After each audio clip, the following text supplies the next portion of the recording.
बहुत सारे लोगों को आप, बहुत सारे कॉन्स्टिट्यूएंसीज और नाम आप पहचान भी रहे होंगे, कैसा लग रहा है ये टिकट सिलेक्शन? मुझे लगता है कि टिकट सिलेक्शन अच्छा किया है। एक बात जो साफ निकल के आई, भारतीय जनता पार्टी के जो गढ़ थे, जहां पर वो पिछली बार भी जीत किया था और जहां पर वो रनर थे, उन सीटों को भारतीय जनता पार्टी ने अपने लिए सुरक्षित रखा है। उन सीटों को मोटा मोटी भारतीय जनता पार्टी, मुझे ये सीट देख करके लग रहा है कि ये सारी सीटें वो है जो पहले चुनाव जो पहला ये है, पहला फेज है, उसका मुझे लगता है कि इसमें झलक दिख रही है। अधिकांश सीटें जो है वो सारी की सारी सीटें जो है वो फर्स्ट फेज के इन्होंने डिक्लेयर कर दिया है।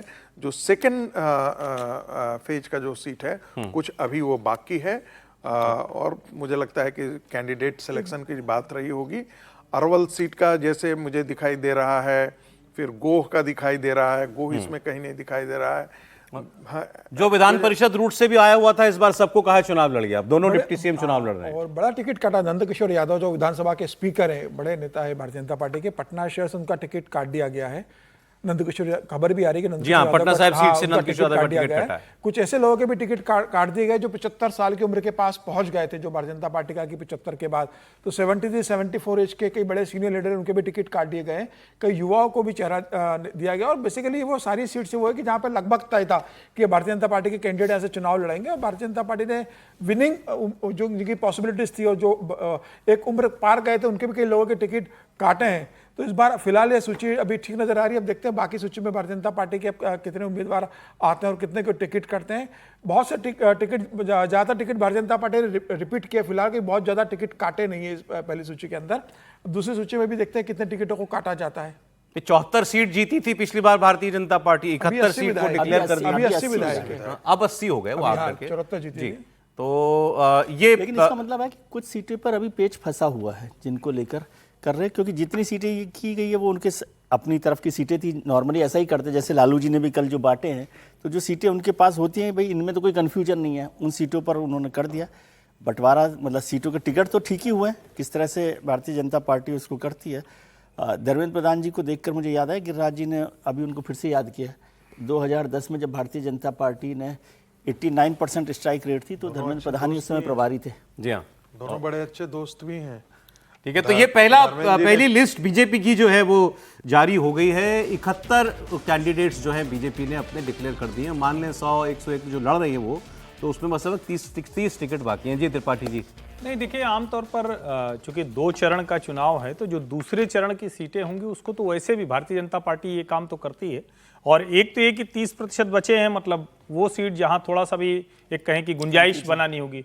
दूसरा, जब ये दिख रहा है कि कई सीटों पर मसला है, यानी कितनी सीटें मिलेंगी उस पर मसला नहीं है, सीटों पर मसला है कि इस सीट से कौन लड़ेगा, इस सीट से कौन लड़ेगा, तो वो भी बातचीत शायद अभी तक चल रही होगी। जो कहा भी गया, जो संजय झा की तरफ से भी कहा गया, सम्राट चौधरी की तरफ से भी कहा गया कि आज शाम तक आ जाएगा, तो मुझे लगता है कि वो भी एक आपस में चल रहा होगा। तो मोटा मोटा कहें तो भारतीय जनता पार्टी ने कम से कम नामांकन के पहले ये सब कुछ कर दिया, क्योंकि अभी समीर जी बड़ा नाराज हो रहे थे कि ये क्या तरीका है, बिना सूची के जो है सिंबल बांटना शुरू कर दिया। और ये होता भी नहीं कभी, लेकिन चूंकि इतनी कांटे की वो बार्गेनिंग वाली टेबल थी कि उस पर शायद ये करना हो। लेकिन अभी जो मैं टिकट देख रहा हूं, टिकट भारतीय जनता पार्टी ने मोटा मोटा बेहतर बांटे हैं।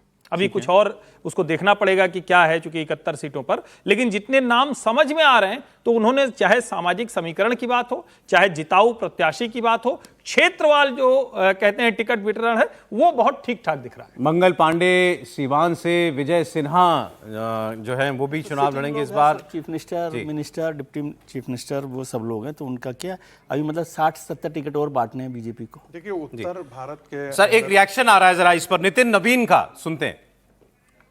फिर से मुझे मौका देने के लिए मैं बहुत बहुत धन्यवाद देता हूं, और अपनी बांकीपुर विधानसभा के जनता को भी मैं आभार व्यक्त करता हूं कि फिर से उन्होंने उनके बीच में जाकर चुनाव लड़ने का मुझे मौका मिला है। और मुझे विश्वास है कि जिस प्रकार से हम लोगों ने जनता से मिलकर जुड़कर काम किया है, जनता फिर से हमको जरूर अपना आशीर्वाद देगी। कुछ बांकीपुर का लोकल कुछ मुद्दे हैं आपके जहन में जिसके बारे में आप बात कर पाएँ, जिसकी चर्चा आपने देखिए, मैं तो कह सकता हूं कि आज बांकीपुर में कई ऐसी चीज़ें थी जो लंबे समय तक हम लोग के लिए संघर्ष का विषय था। आज वो कहीं ना कहीं फलीभूत होता दिख रहा है, जिसमें मैं कह सकता हूं मंदिरी नाला एक बड़ा स्कीम था, जिस स्कीम पे हम लोग करीब 150 करोड़ की योजना खर्च करके आज उसको पटना का जो मुख्य से बेली रोड है उससे सीधे मेरीन ड्राइव में जोड़ रहे हैं। 19 साल से मीठापुर का जो ब्रिज लंबे समय तक पेंडिंग था उसको इस कार्यकाल में हम लोगों ने शुरू करने में सफलता पाई। साथ में बड़े नालों पे सड़क बनाना, वाटर कनेक्टिविटी, हर घर तक नल का जल पहुँचे, उस पर दिशा में बहुत काम हुआ।